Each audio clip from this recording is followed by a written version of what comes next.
Good afternoon, everyone. We will call the July 25th Metro Flood Diversion Authority Board Authority to order. And I would like to have Don take the roll. Mayor Dardis. Here. Mayor Mahoney. Here. Mr. Peterson. I am here. Mr. Hendrickson. Here. Mr. Pepcorn. Mr. Ebbinger. Here. Ms. Colback. Here. Mr. Campbell. Here. Mrs. Sherling. Here. Mr. Grimberg. Here. Mr. Olson. Here. Mr. Salzwald. Here. Quorum is present.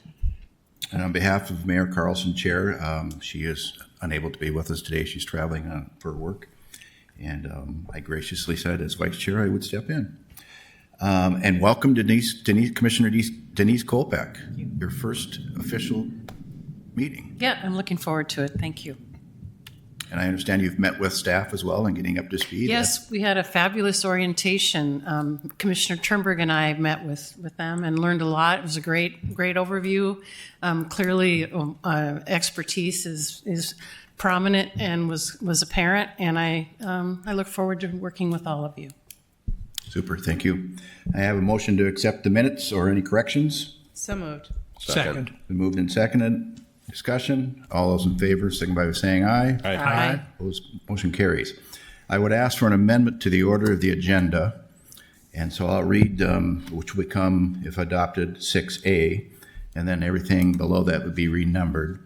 And the amendment would be to receive a resolution to take immediate action to prevent the unauthorized disclosure of confidential and privileged records, data, and statements by the former executive director. I would entertain a motion. So moved. Second. Discussion. We'll take a roll call on that, Don. Mayor Dardis. Yes. Mayor Mahoney. Yes. Mr. Peterson. Yes. Mr. Hendrickson. Yes. Mr. Pepcorn. Aye. Mr. Ebbinger. Aye. Ms. Colback. Aye. Mr. Campbell. Yes. Mrs. Sherling. Yes. Mr. Grimberg. Aye. Mr. Olson. Yes. Mr. Salzwald. Aye. And that is everyone.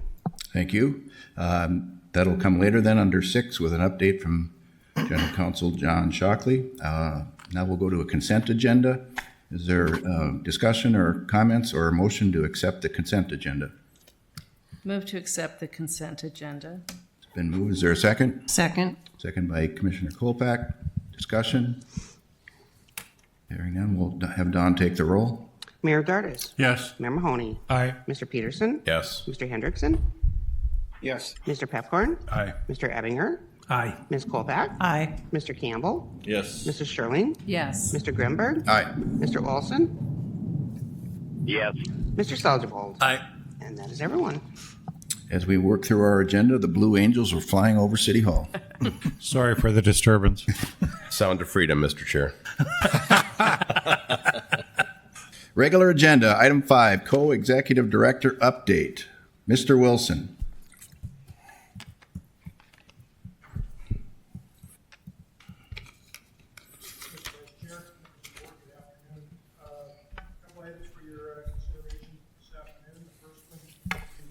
The Executive Director Search Process Update, including a review and approval of the Executive Director position description. And if you look in your board packet, page 115, this is the updated position description that will be utilized pending your approval for the upcoming search process. The position description as it appears here is a combination of input that we have received from this group, both in previous conversations here at the dais, conversations within the planning committee, and submitted comments that the board has presented to myself and my co-executive director, Mr. Redlinger. And we have incorporated all of the comments that were received. We had great participation, great dialogue of what you wanted to see in this job description, leading to up to this. With that input, the Cass County HR director working with the city of Fargo. HR director put that into the form that you see here, and then that is the final product that you are looking at in this point. It's quite a lengthy process. Obviously, there's a lot of roles, responsibilities, and expected experience in this. The categories are broken down into roles and responsibilities, core competencies, experience, and minimum qualifications. I could go through point by point if you would like me to. Otherwise, happy to answer any questions or however you'd like to move forward on that. Mayor Mahoney. Robert, in the Finance Committee, there was concern by some of the members of the oversight of the new CEO. Basically, maybe guide rails. In governance, we sometimes talked about guide rails or reports or things that go on. Do we feel in some ways we've corrected any of those? So going on in the future, board will be well informed of any changes and things that are going on in that position? Mr. Vice Chair, Mr. Mayor, I believe so. Again, this is the job description right here, the evaluation, the review, the performance feedback is more along the lines of what you discussed and what you worked through in your meeting with Mr. Schatz last week. And I fully anticipate that working with the chair, the vice chair and incoming chair, that will be incorporated and utilized moving forward. Absolutely. Because I think the problem we had, Chad Peterson and I know that, we each just made some assumptions, and I think now we're going to more of a report out to the board on a more timely fashion, as I understand, Commissioner Grinberg. That's correct. One of the items we talked about at the planning meeting was also kind of call it an operating approval schedule that brings in the framework of the mission and the JPA of what are the guardrails for the new director. So in the case of salary increases, who should be involved with that? Is it just the executive director, or is it the executive committee or planning committee or chair? So those things will be more well defined as we move forward. Thank you. Appreciate it. Mr. Vice Chair, I'd be looking for stand by for additional questions if there are any. Otherwise, I would be looking for approval of this job description. Other comments, questions? What are your wishes? I'll make the motion. Second. Moved and seconded. Discussion? Hearing none, we'll take the roll. Mayor Dardis. Yes. Mayor Mahoney. Aye. Mr. Peterson. Yes. Mr. Hendrickson. Yes. Mr. Pepcorn. Aye. Mr. Ebinger. Aye. Ms. Kolpak. Aye. Mr. Campbell. Yes. Mrs. Sherling. Yes. Mr. Grimberg. Aye. Mr. Olson. Yes. Mr. Salzwald. Aye. And that is everyone. Continue. Mr. Vice Chair, members of the board, related to your item just concluded is a search process and timeline for advertising, recruiting for, evaluating, and appointing the next executive director of the authority. You take a look at this memo that is on screen being displayed at this point.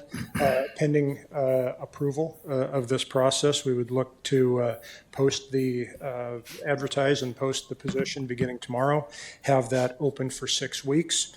At the conclusion of that time, there would be an applicant screening and identification process that would last approximately 10 days, and then move into a confidential, non-public candidate interview or review process, assuming you have more than three applicants and you have not narrowed that candidate pool down to three finalists. And then the next step in that, again, from approximately a 10-day period, identification of the public finalist candidates, appointment of the preferred candidate would tentatively be scheduled for October 24th, with the executive director start date of employment somewhere between December 1st and January 15th. This is, I would call this timeline and the timeline a starting point. It's probably a bit aggressive. but we're open to discussion on that. But that is a timeline that we feel and a process that we feel that is achievable, but obviously pushes us a bit. Questions? Mayor Mahoney. Move to approve. Is there a second? Second. Moved and seconded. Further discussion? Hearing none, we'll take the roll. Mayor Dardis. Yes. Mayor Mahoney. Aye. Mr. Peterson. Yes. Mr. Hendrickson. Yes. Mr. Peckborn. Aye. Mr. Ebinger. Aye.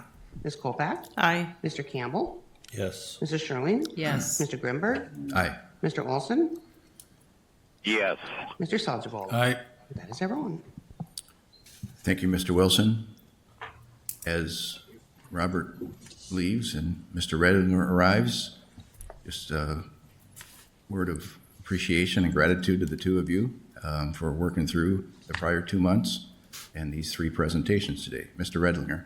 Thank you, Mr. Vice Chair, members of the Board of Authority. Good afternoon. Thank you for your time to discuss this item as well.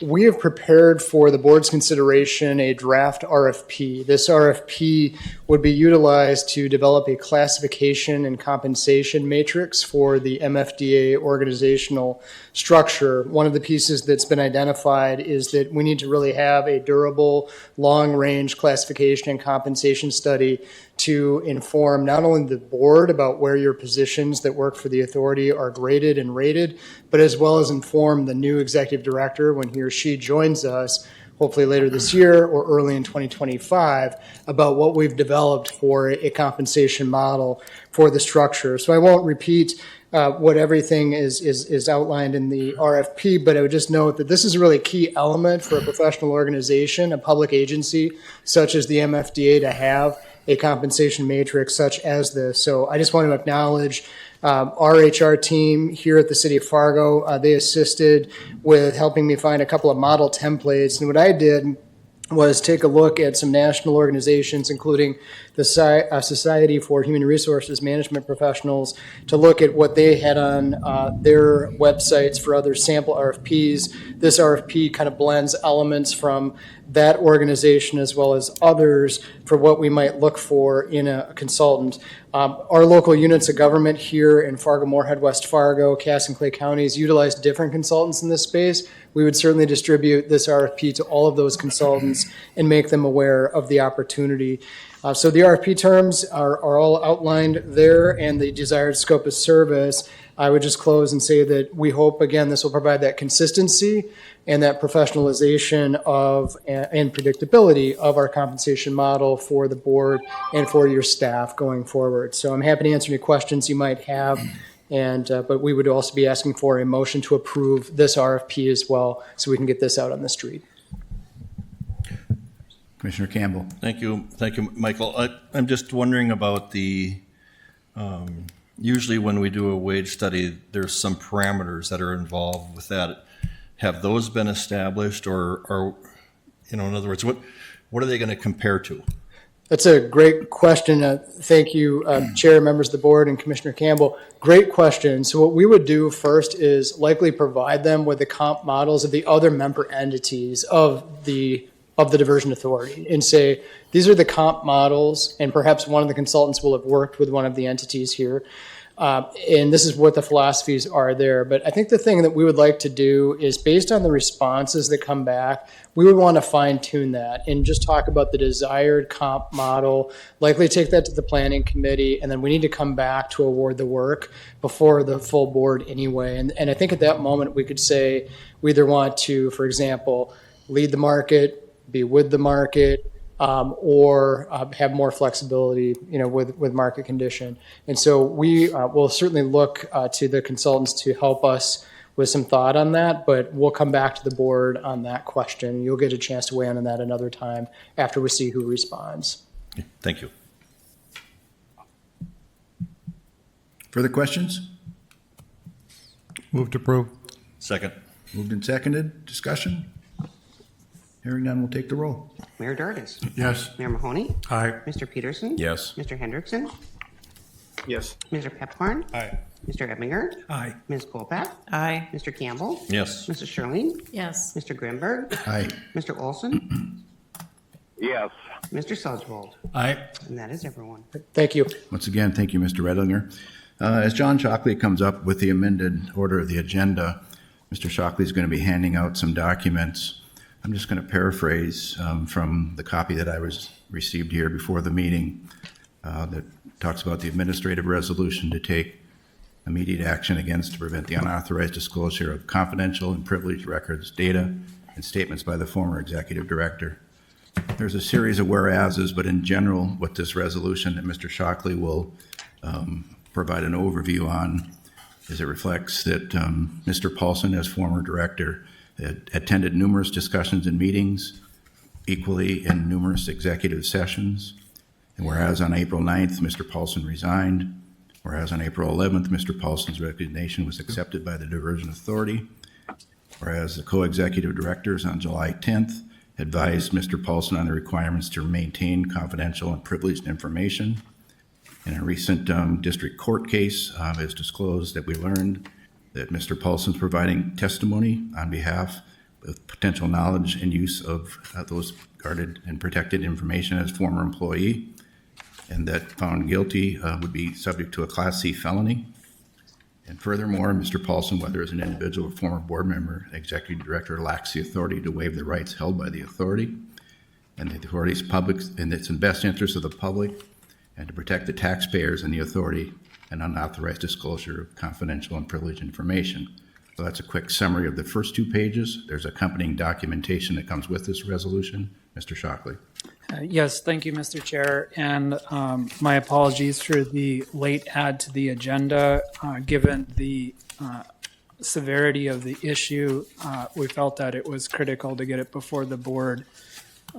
In Exhibit D of the resolution I've handed out to you, we were recently made aware that the former executive director is offering expert testimony to involved in some of the eminent domain cases, providing expert testimony in all matters related to his actions on the board and also as executive director.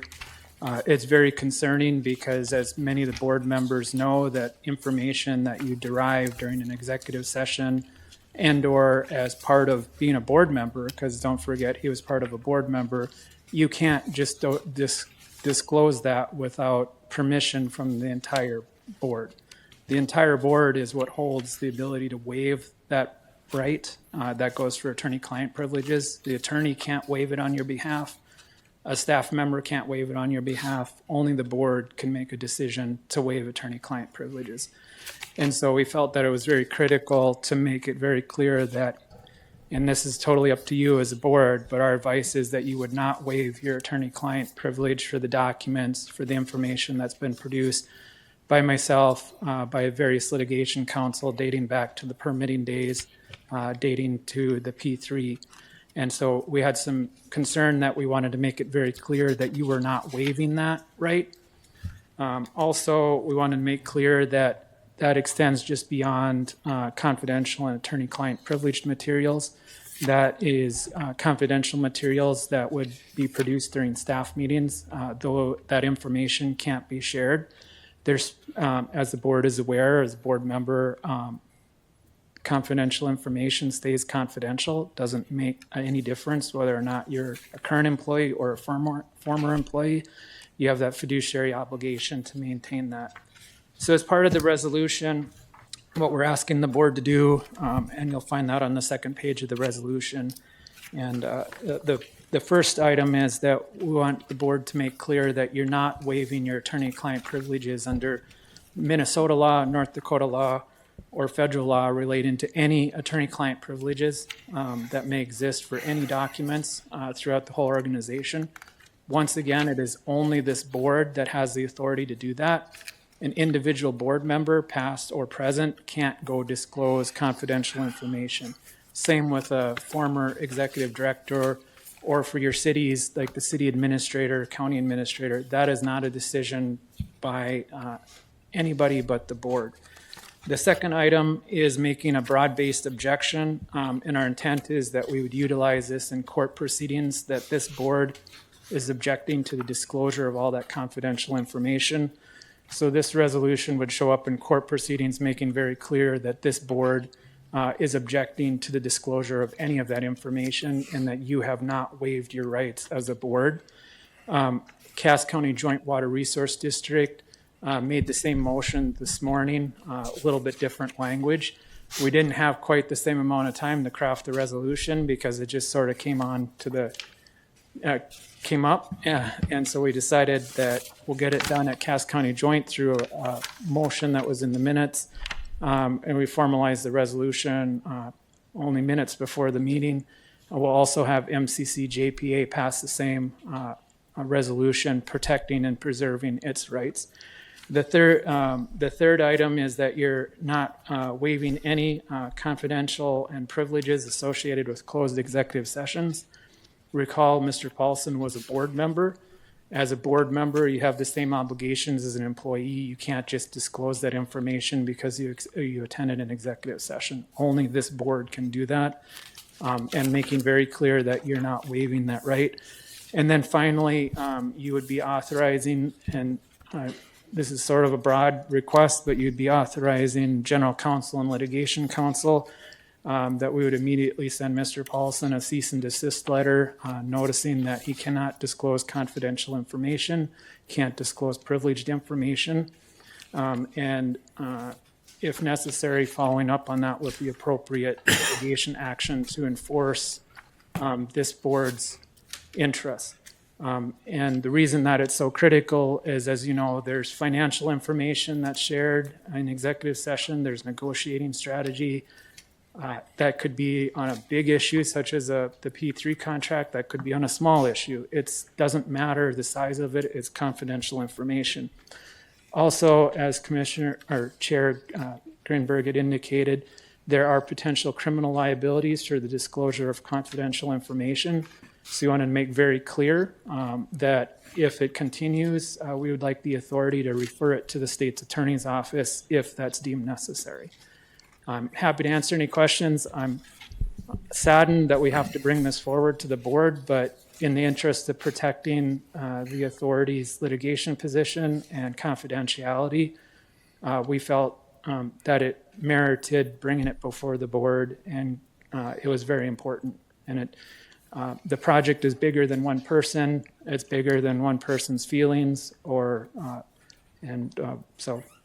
happy to answer any questions. Move to approve. Second. Question, Commissioner? No. Moved and seconded, discussion? I do have one question. Is there any go ahead. Is there any indication this was done for remuneration of any sort? There's been a disclosure of being an expert witness. We do not know the compensation level, if any. Typically, serving as an expert witness involves compensation. We don't have sufficient information to know that. To be frank, it doesn't make any difference whether or not it's you're disclosing confidential and privileged information.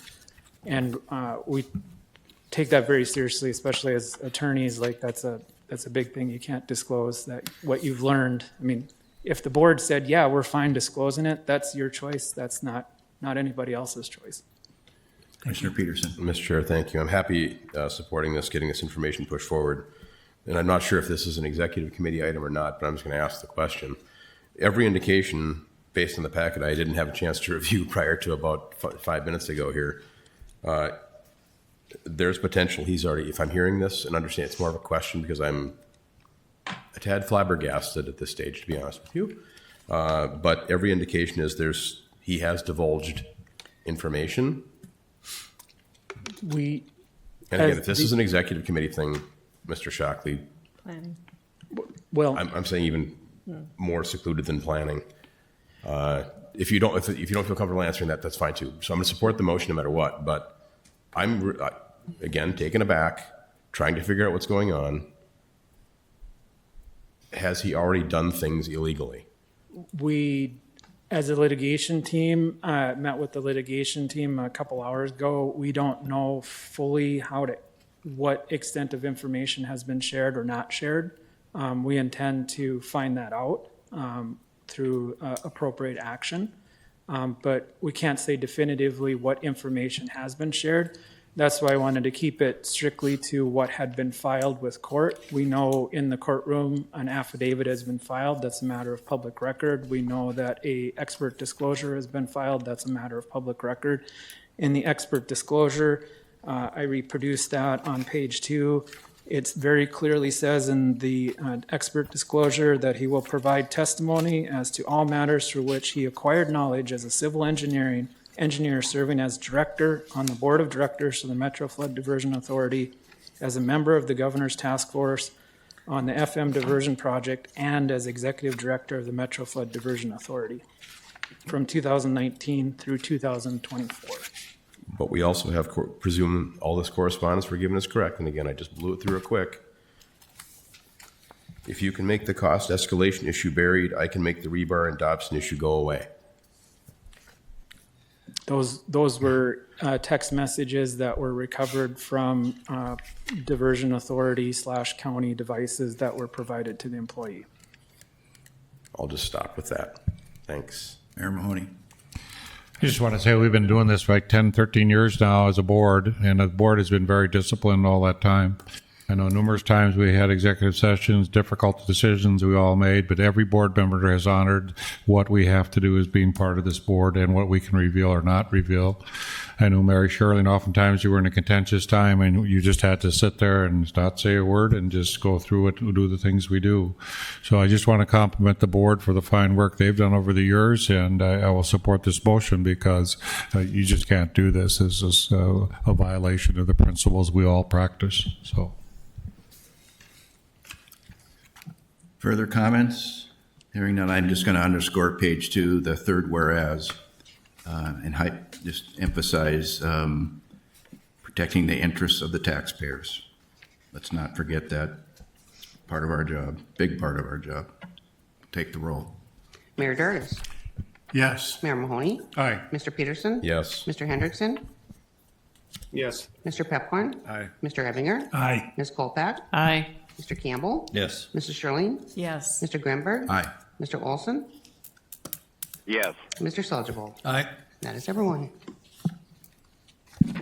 Thank you. Thank you. We'll move to 7A, update on construction projects.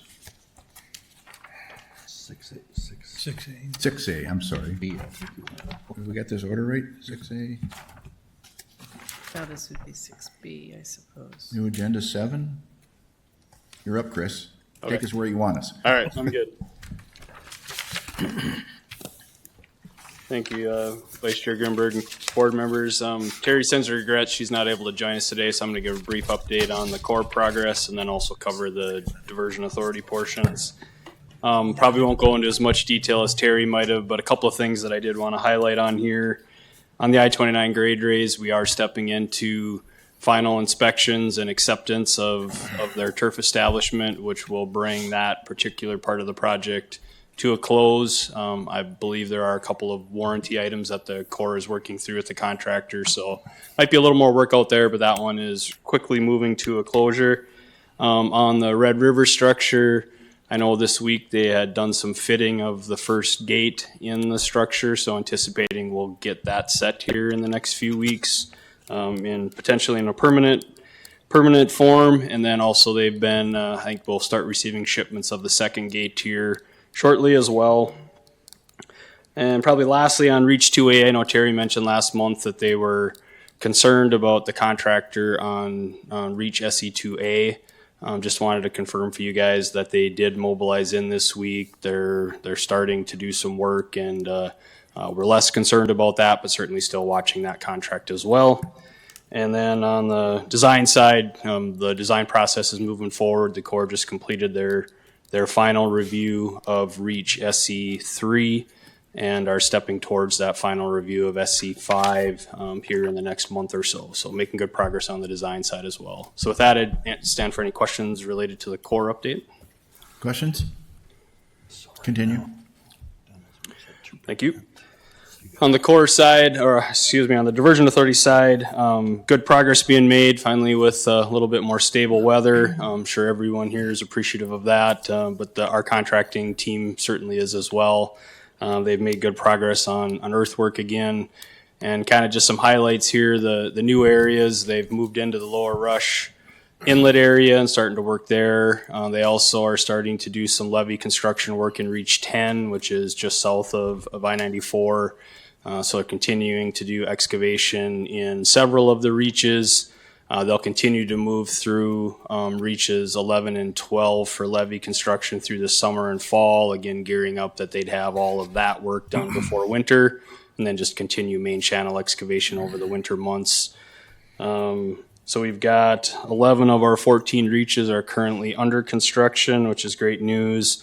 We also received word from Burlington Northern that they will be transferring rail traffic over to their bypasses either late this week and or next week. So that was great news as well. That's a little ahead of their intended schedule. So that was good news. And you'll notice if you're on the I-94 west of town, they're making the connections to make those bypasses to the full 4 lanes, gearing up for winter travel there as well. So that's my main update on the construction side. So if there's any questions related to Diversion Authority construction. Questions? Commissioner Kolpak? No, I don't. Thank you. Commissioner Sherling? Thank you. And maybe this is coming up, but what's the timeline for all the mitigation projects? And it seems to me that there was some kind of shelf or something in the Cheyenne. I probably got that wrong, but I know you're doing something with fish in the Cheyenne. Yeah, we're making good progress. The mitigation is a large bucket that probably has a lot of tentacles. But related to the Cheyenne mitigation work, that work's related to undoing some of the fish restrictions that ended up in place as a result of the West Fargo diversion built a few years ago. So we're using part of our mitigation for some of our impacts to correct some of that. Unfortunately, we can't start that work until we have our project certified, so that will come a few years later down the road here. There's many other mitigation projects that are ongoing, but related to the Cheyenne mitigation work, that will be a while out until we can start that. So when this project is operational, you'll still be doing work on mitigation? Yes, that's correct. Okay, thank you. Yep. So real quick on the safety update, another good month. We did have one fairly minor recordable event. One of the contractors was loosening a cap on a pump and it broke loose and it got sprayed with some hot water and caused a minor burn. That was a recordable event, but it sounds like that was fairly minor. Otherwise, a couple of first aids. So no other recordable events this month, and another good month from the safety perspective. So stand for any questions on that. And I think then we'll move on to the drone update for the month.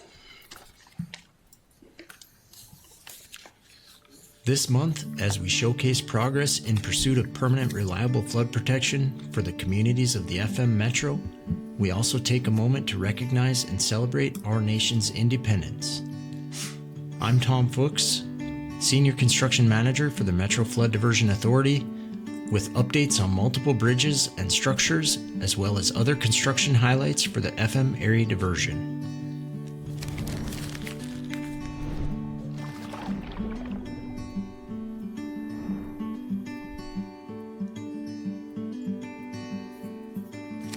At the Stormwater Diversion Channel, the first of 19 bridge decks was completed at the County Road 32 crossing this month. Crews placed about 500 cubic yards of concrete through the overnight and early morning hours to form the deck. It's beautiful.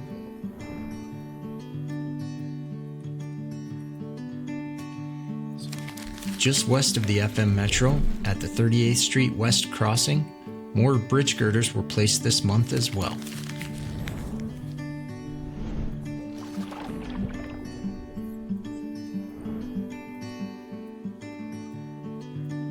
Over at the Maple River Aqueduct, multiple segments of the flume slab, the surface that will carry the Maple River across the channel, have now been formed and concrete placed. In the last month, ASN Constructors has formed and placed nearly 2,000 cubic yards of structural concrete at various features of the aqueduct, including portions of the flume's slab and abutments, and portions of the adjacent wing wall footings and walls.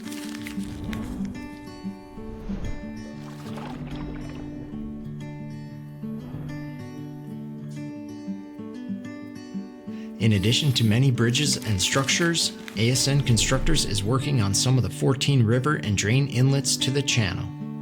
At the Rush River Inlet, they've continued excavation and are beginning to stockpile bedding and riprap for the next phases of construction, which will include armoring the excavation and placing boulder weirs on the downward transition to the stormwater diversion channel.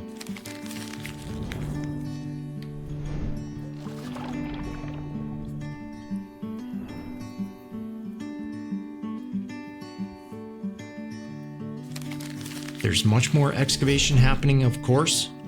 Here's a look at the work being done on Reach 9 of the 30-mile-long channel. To date, ASN has moved close to 22 million cubic yards of material.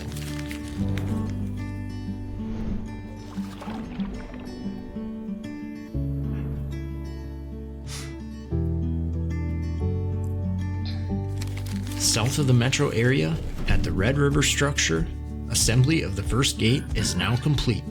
The strut arms have been installed and the gate has been raised. Crews will complete welded connections securing the 300,000-pound gate in its final position in Bay 1 of the structure. Ames Construction, the U.S. Army Corps of Engineers contractor, also has been busy backfilling both abutments and installing sand drainage blankets and wick drains. Preload embankments will follow in these areas to mitigate differential settlement amongst the floodwalls and full-height embankments to be constructed on both sides of the structure. Speaking of embankments, crews have resumed constructing nearby portions of the embankment west of the structure and have also resumed constructing a temporary bridge crossing the Red River where the easterly portions of embankment will extend into Minnesota. Nearly 1.5 million cubic yards of material will be excavated and placed throughout construction of the Red River structure project, enough to fill the North Dakota Capitol building more than 19 times.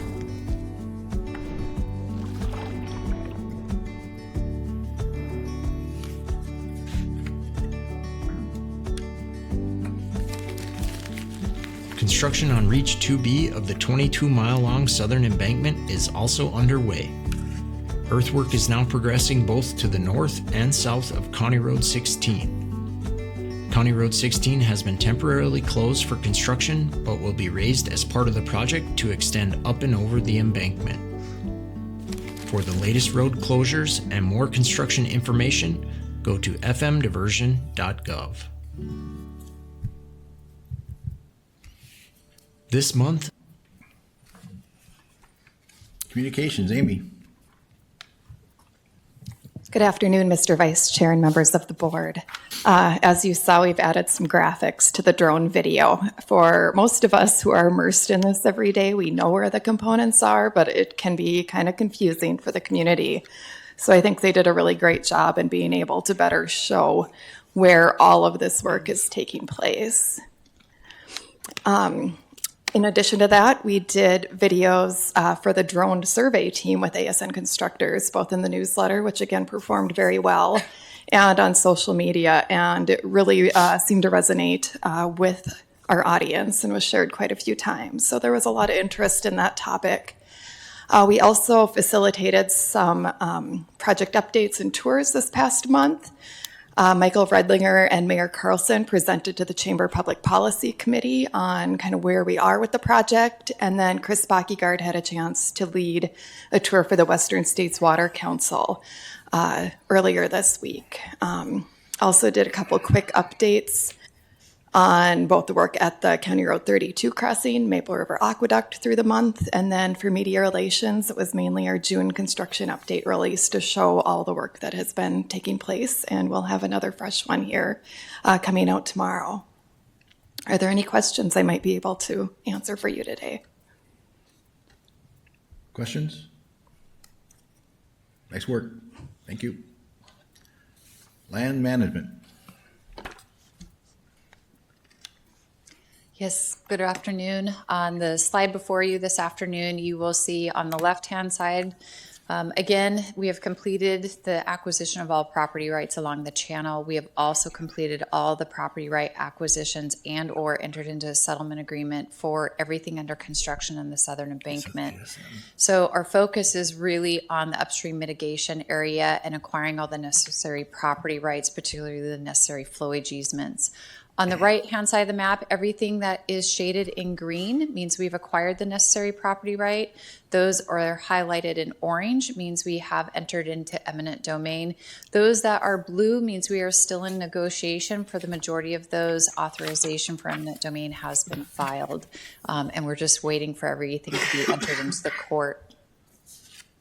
You can see by this next slide that we are 97% complete for the construction footprint. Those that are outstanding, again, we have entered into a settlement agreement with them. We're just simply waiting for the purchase agreement and the closings to occur, and then we will have acquired, again, all the property rights that we need. And then for the UMA footprint, we're sitting just under 53%. Again, we have additional closings coming up. We have some tomorrow and scheduled out all the way through August.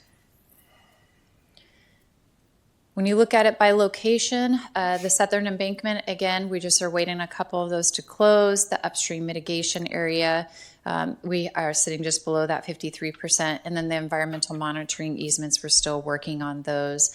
The diversion channel and the Oxbow-Hickenbach area, those are complete. You can expect to see that these graphs will drop off here and they'll be included at the bottom, probably under an asterisk. So we're just kind of focusing on those portions of the project where we still have property rights to acquire. On this last slide here, we do continue to negotiate settlement agreements. I want to thank the Cass County Joint Board this morning. We did bring forward two properties that are in eminent domain. We were able to successfully negotiate a settlement. The board did authorize that settlement this morning, so we'll start working towards closings.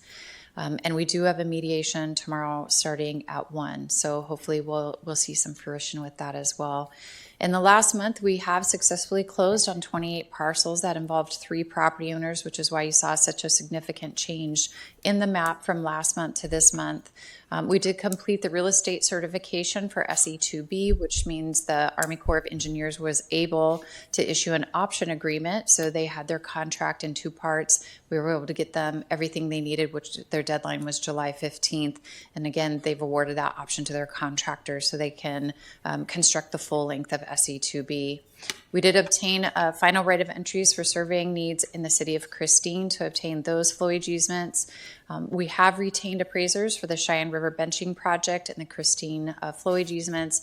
And just to note, for the properties in Minnesota, some of you are less familiar with the eminent domain process in Minnesota, but we have acquired the necessary property rights for several of those property owners. We still will go in front of a commissioner's hearing to determine that just compensation.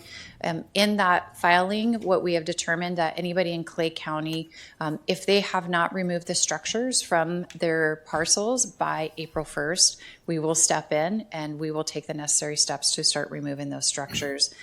When you're looking in Wilkin County, it's going to be June 1st. And so just for situational awareness for this board, as we get up upon that date, we will notify those property owners. Many of them have already been notified that we're prepared to come in and start removing those structures if they have not removed them already. And so we have a handful of property owners, I believe there are 8 or 9, that we're still negotiating with in Clay County that we need to come to a resolution. One of them is coming to the office tomorrow, and hopefully we can mediate that so we don't end up in a position where we're going to have to come in and remove a structure not on their timeline. So just so that the board is aware, and maybe to address Commissioner Sherling's question, we do have several mitigation projects that are ongoing. One of them is Drain 27, so that's wetland mitigation project that is ongoing that has entered into its maintenance phase. When we get something built and we're entering into maintenance phase, we do have a lot of conversations about that. It's a communications between us and the neighboring property owners, concerns about overspray, encroachments and stuff. So we got a good team working through that. And then of course we have the forest mitigation, which we've talked about a couple of times here.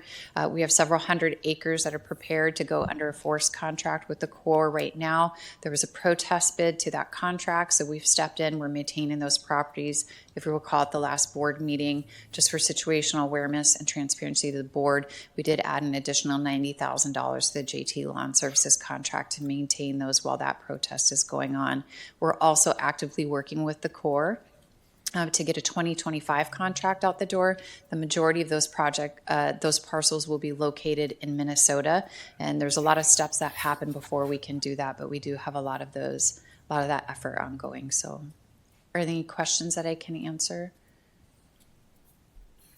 Seeing none, before we move to 9B, just to acknowledge Commissioner Turnberg again is joining the Lands Committee, and she's in attendance today to hear your wonderful report. So we'll go to 9B.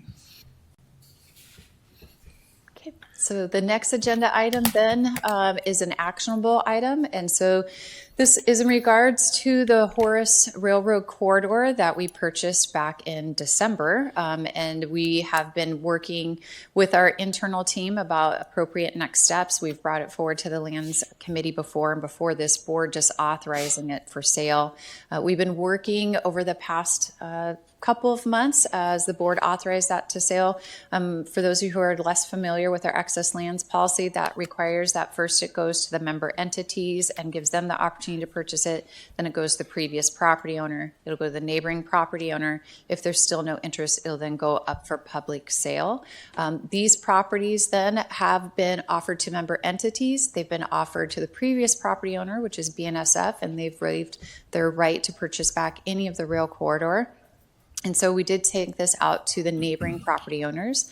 And so all the neighboring property owners that you see on the screen before you have expressed interest in purchasing this. The property owner to the south, Mr. Wiedner, actually expressed interest in purchasing all of the corridor. Our recommendation is actually to split that corridor down the middle. It's 100 feet wide, so each of them will kind of get 50 feet of that.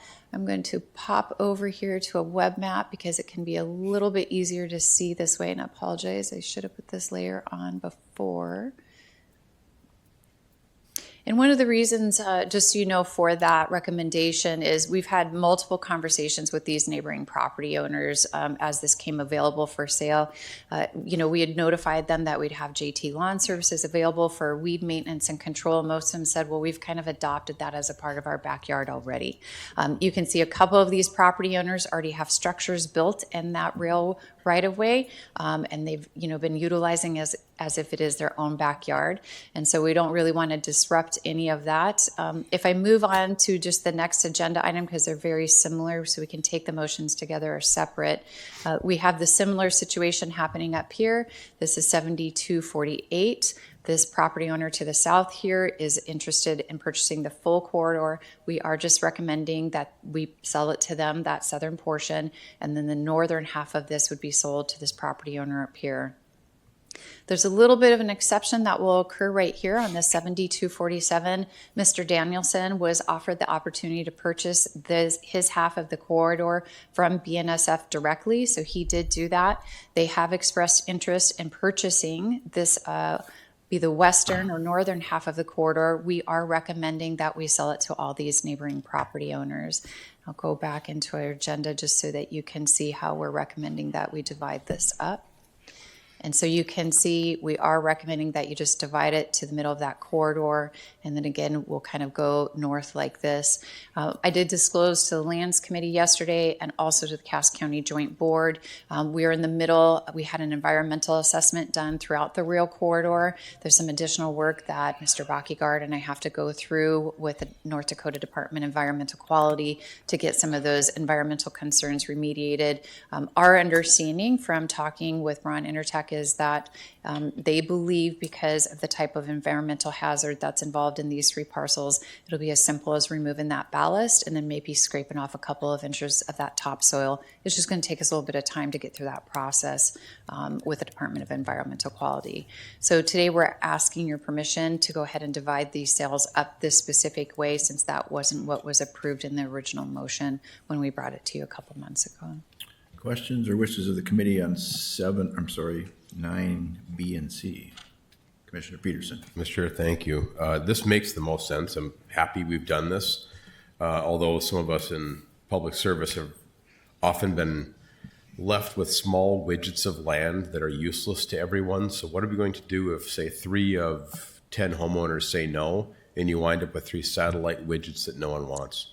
It's a fair question, Commissioner. It's something we considered when we went forward. And so what we did when we proposed the sale of this is this has to be bought as one large parcel so that it's not severed up. And so when they all came to us and said, hey, we want to purchase this as individual property owners, what we'll require is they enter into a purchase agreement. And if any one of them backs out of that purchase agreement, then there will be some implications for doing that. Our concern with just kind of parceling it off like you're talking about is that we would have those little widgets and then it'd be literally impossible for us to go out there and maintain those. So it's kind of an all or nothing deal for both of them. And so I know one of the property owners is sitting behind me. He came to the Lands Committee yesterday. He's actually in this group right here in that 7247, and he's been working with all the neighboring property owners to make sure everybody's on the same page and that they all understand it's kind of an all or nothing. Either all the neighbors purchase it or we won't sell it to them. We would sell it to the other property owner who was interested in purchasing it. That is the best answer ever. Thank you. You're welcome. And I should note, because I should have put it in the memo, we are moving forward with the authorized sale price of 50 cents per square foot.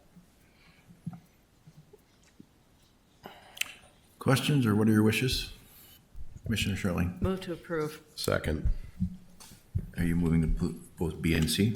Yes. Motion is to approve both 9B and C. Questions? Hearing none, we'll take the roll. Mayor Dardis. Yes. Mayor Mahoney. Aye. Mr. Peterson. Yes. Mr. Hendrickson. Yes. Mr. Pepcorn. Aye. Mr. Ebinger. Aye. Ms. Kolpak. Aye. Mr. Campbell. Yes. Mr. Sherling. Yes. Mr. Grimberg. Aye. Mr. Olson. Yes. Mr. Seljevold. Aye. That is everyone. 9D. Okay, the next agenda item then is asking for a variance to the excess lands policy. This board has only authorized one other variance. It was about 2 years ago, and it is in regards to organic lands. So this doesn't come lightly that we bring this forward to you, but this does involve, I'm going to scroll down here so you can see this. It involves the rail corridor parcel. Outlined here, 7234B, and then it'll be 7234A. So this is the Horace Grain Elevator. This also goes all the way out here to Main Street. And so this is something that we did ask for authorization to sell at the last Lands Committee. The Lands Committee requested that we come back with an exception to the policy. Again, if we follow the policy as it's been written, what we'd first have to do is offer this to the neighboring property, first to the member entities, then it would go to the previous property owner, and then it would go to the neighboring property owners, and then it would go be auctioned off at public sale. One of the concerns here is that there is a high value associated with these parcels, and that really it's probably in the best interest. It's probably some of our highest valued property that we currently have. It's in our best interest to really go straight to that public sale. So what the policy, what we outlined for you before, is you can see everything that is underlined is what we would be removing with this exception, and then we go straight to this public sale portion of the policy. Questions? Commissioner Sherling? Just a comment. Do you want to discuss the potential value of the property? We have had it appraised. Yes. We've had a couple of different looks at it, I guess. Yes, so Commissioner Sherling and members of the board, we did have it appraised. It's about 6 months old, so it's getting a little bit stale on me, but the appraisal came back at $1,025,000. And that is actually not the entirety of the property. Oh, sorry, Peggy. Pull your video back up here. So I'm going to pull this up so I can tell you specifically what that would include. So that does not include when you come right here to this Park Drive.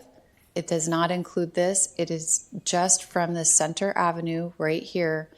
It goes all the way out to Main Street, and then it comes all the way out and includes this little triangle here. Now, the triangle wasn't deemed as worthless, but it is a low value because there's a potential that the city of Horace might be interested in it from like a roundabout or something.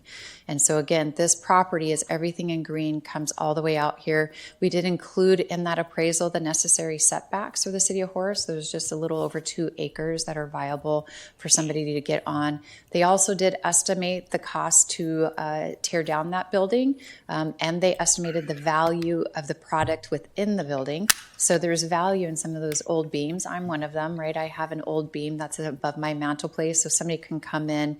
And so while they'll have to pay to remediate the building or tear it down if they don't feel like they can repurpose it, they'll also recover some of the costs from the metal and the wood that's sitting within that building. So it's a little bit of a wash. So I'm not necessarily saying it's worth $1 million. It might be closer I'd say $850,000-900,000 for this particular parcel. But we do want to work with somebody who can assist us in selling this, and then also engage in some communications with the city of Horace. So if they're actively involved in the sale of this, and then these parcels down here, we're not a part of that appraisal. What we do have is the railroad appraisal that did offer, what they valued this at a per square foot. So some of this is $6 per square foot. A portion of this is at $8 a square foot. And then our appraisal put this rail corridor right behind here at $12 a square foot. So I think it's worth continuing that conversation about what the current day market value of that would be, and then potentially can bring that back to this board at a future date at a recommended sale price after we engage someone in that public sale process.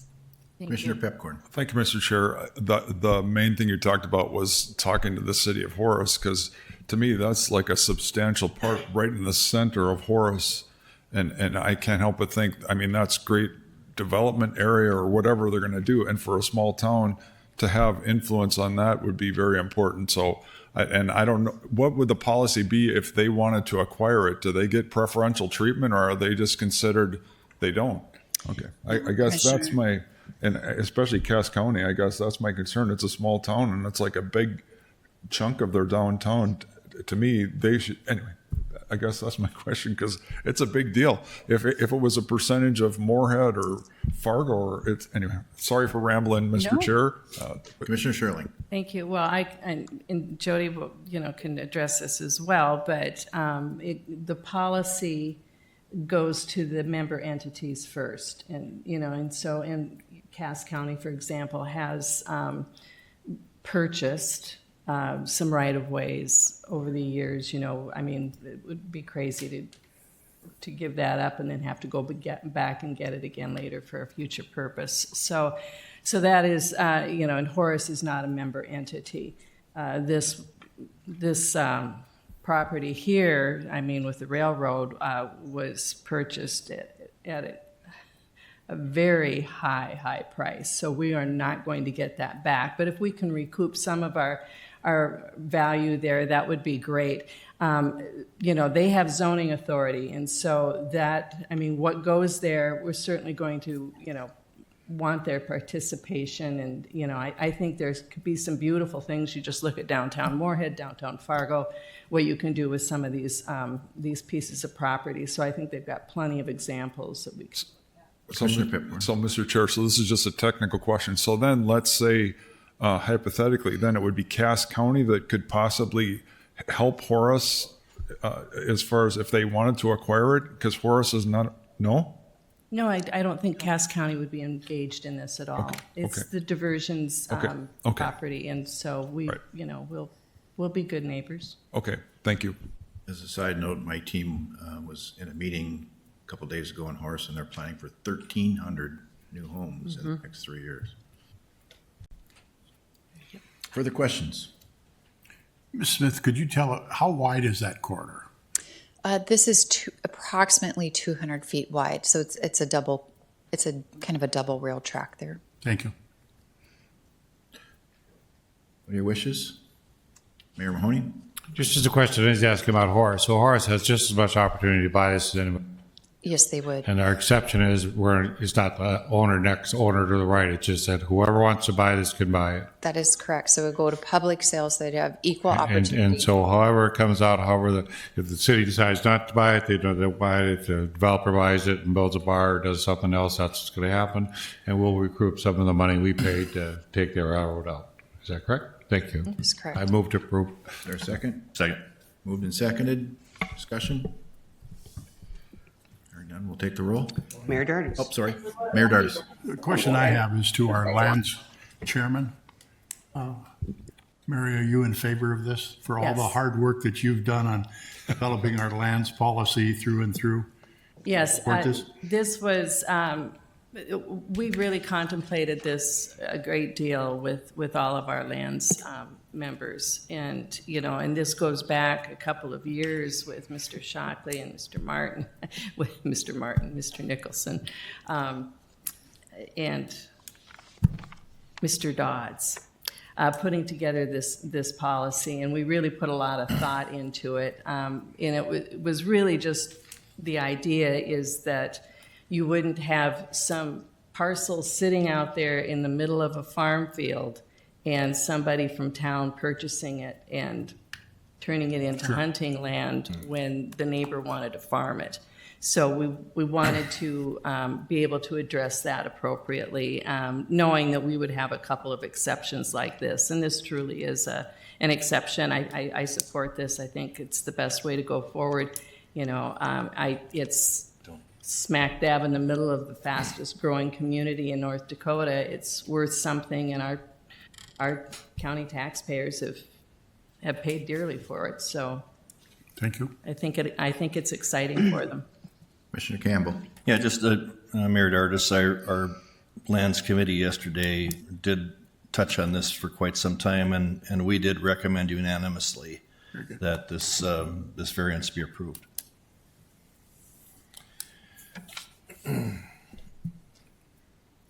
We'll take the roll. Mayor Dardis. Yes. Mayor Mahoney. Aye. Mr. Peterson. Yes. Mr. Hendrickson. Yes. Mr. Pepcorn. Aye. Mr. Ebinger. Aye. Ms. Kolpak. Aye. Mr. Campbell. Yes. Mrs. Sherling. Yes. Mr. Grimberg. Aye. Mr. Olson. Mr. Seldgevold. Aye. That is everyone. 9E.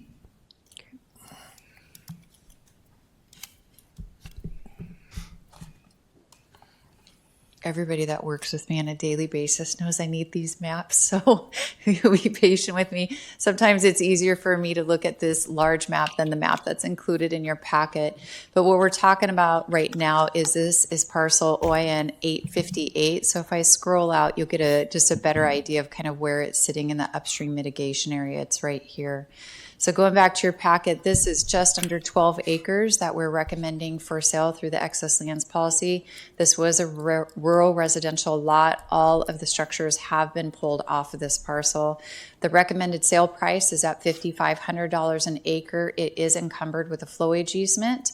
The next property owner will need to work with either the neighboring property owner or the county to ensure access. If you look at this map right here, you can see that driveway goes over onto the neighboring property owner's property. We have removed this driveway and mitigated this property at this time. This is not a recorded access easement, so it's probably just a friendly agreement between the neighbors. So either they can continue to use that if the neighboring property owner gives them permission, or again, they'll need to work with the county to create a new access point there. So the overall recommended sale price is $65,000. This one is not on a lawn maintenance contract. It's actually under a haying agreement with Schmidt & Sons and has been since 2023. Any questions that I can answer? Move to approve. Is there a second? Second. Moved and seconded. Discussion? Hearing none, we'll take the roll. Mayor Dardis. Yes. Mayor Mahoney. Aye. Mr. Peterson. Yes. Mr. Hendrickson. Mr. Pepcorn. Yes. Mr. Pepcorn. Aye. Mr. Ebinger. Aye. Ms. Kolpak. Aye. Mr. Campbell. Yes. Mrs. Sherling. Yes. Mr. Grimberg. Aye. Mr. Olson. Mr. Seldgevold. Aye. That is everyone. Thank you, Jody. Mayor Dardis, finance update, item 10. Thank you, Vice Chairman Grinberg. Finance Committee met yesterday, had a number of issues that we talked about. The approval of the bills. Bills that were presented in the last reporting session were $19,194,298.16. That was presented and brought forward by the Finance Director, Susan Thompson, to the City of Fargo. She also gave us a finance report that our net position of cash is $286,499,354. Also, the Finance Committee considered presentation by Mr. Shockley with regarding to MOUs for the CapEx transmission line. And that was unanimously voted on and approved. And then there was also an amendment, authorized amendment for the contracting action for that utility moving for CapEx. And that was for $1,897,429. That was basically all the business that we covered yesterday. I'd stand for any questions. Questions for Mayor Dardis? Hearing none. Item 11, other business. Mr. Chair, can I ask a Senator Colpack. question? Yeah. Sure, thank you. And I wasn't sure, I could have probably asked this at the end of the comms report, but I think it might be for co-executive directors, Mr. Shockley and comms. My question is, in considering the resolution we passed earlier today and knowing that negotiations are very active currently with the former executive director, how are we planning for strategic communications, whether it's proactive or reactive, is my first part of the question. And secondly, how is, what can be said as far as a board member communicated so that we're all understanding the issue and what is permissible to say and what's the best way to say it reputationally? Mr. Chair, Commissioner Colback, it's a great question. At this moment, what our recommendation is the resolution speaks for itself. If there are any comments from the media or requests from the media, they should be directed through Amy. The HR attorney's recommendation is that she will communicate through the former executive director's attorney regarding the matter and the correspondence that will go on. So from a strategy standpoint, I don't know if we have much more than that. This issue just came to light within the last couple hours, so we're still working through what everything looks like. So, great question. And I'll just add, as a public entity, I mean, we try to be as transparent as we can, guarding any potential claims and things we need to be aware of that are attorney-client privilege, of course. But Sure.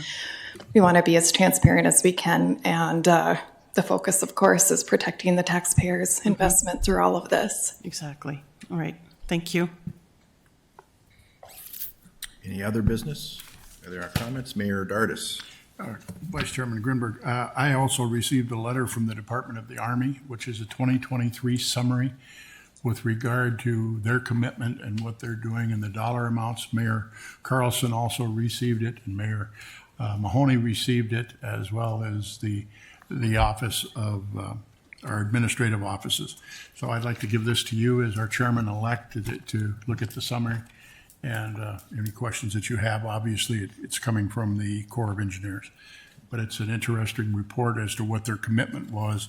The federal participation amount is limited to $750 million in October 2015 dollars, with annual adjustments for inflation of the remaining balance plus $29,007,757 in federal funds obligated pursuant to the design agreement. So there's some intricacies of all of the numbers of how they're plugging them in and how we're moving forward and what the inflation factors are.